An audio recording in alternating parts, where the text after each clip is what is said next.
we have the question, in which of the following are the two numbers equivalent? So you want to go through each scenario and compare the numbers that you have. So in this case, where you have 1.2 and 1/2. Well, 1.2 we should know is going to be greater than 1 because you have 1 and the 0.2 is the same as 2/10. So just looking at this visually, if you had 1 for one whole pie or pizza, and then 2/10, maybe be about this much, that's your 1 and 2/10. And then if you compare that to 1/2, well, you know you don't have the whole thing.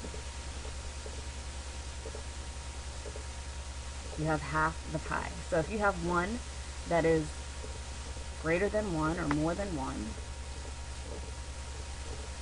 which is your 1.2, and this is 1/2, which is definitely less than 1, they are not equal.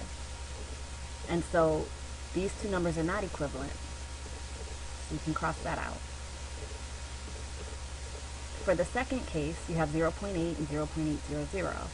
Well, you know that when the numbers are to the right of the decimal point, and if you have zeros added on at the end, you can get rid of those zeros.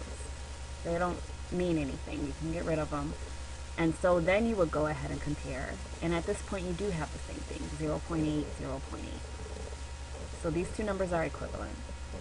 And then for the third case, when you have 9 and 3 cubed, so 9 is just going to be 9.